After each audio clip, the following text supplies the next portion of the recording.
એક સરસ મજાનું ગામ હતું. ગામની અંદર બહુ બધા ઉંદરડાનો ત્રાસ હતો.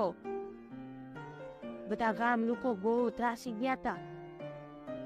ઘરમાં ઉંદર, બાર ઉંદર, કપડા ફાડી નાખે, જમવાનું થઈ જાય.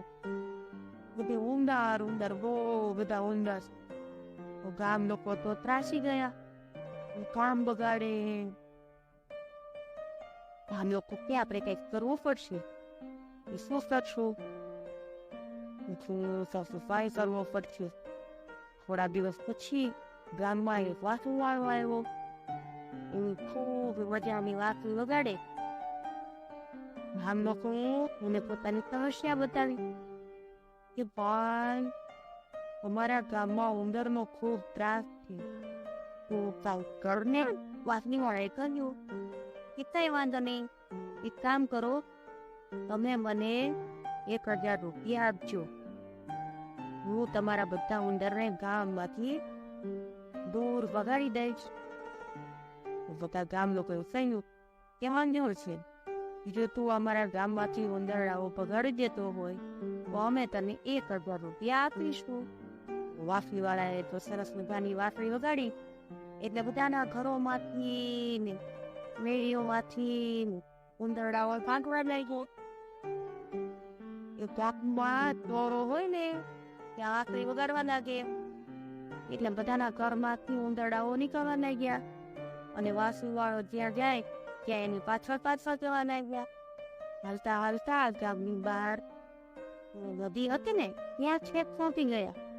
હવે વાસણી વાળો તો નદીમાં ઉતરવા લાગ્યો તો ઉંદરડાઓ પણ એની પાછળ ઉતરવા લાગ્યા. બધા ઉંદર ડૂબતા પાણીમાં તણાવવા લાગ્યા અને આ રીતે ગામમાંથી બધા ઉંદર ભાગી ગયા અને ગામને ઉંદરના ત્રાસમાંથી મુક્તિ મળી. હવે વાસળી વાળો ગામમાં આવ્યો અને એને ગામ લોકોને કહ્યું કે તમે મને હવે 1000 રૂપિયા આપી દો. લોકો એમ કીધું આટલા એવા કામ ના થાય, 1000 રૂપિયા હોતા હશે. વાસળી વાળો તો બોલ્યો કે ભાઈ તમે નક્કી કર્યું હતું અને બધા ગામ લોકો એ ના પાડી, તમે 1000 રૂપિયા આપીશું ને. વાસળી વાળો ત્યાંથી મોરા તરફ જવા લાગ્યો, વગાડવા લાગ્યો.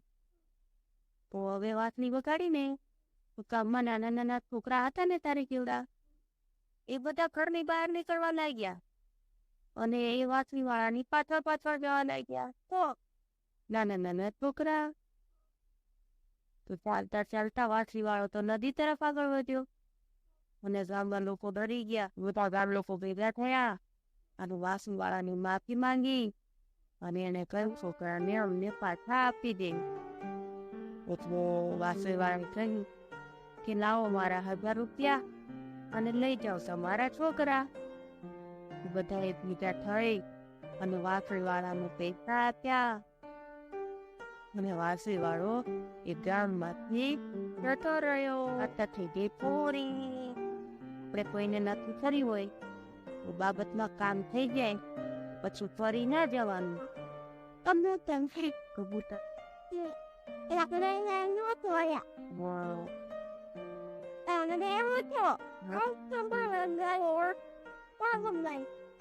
ગામના ચોરો હોય ને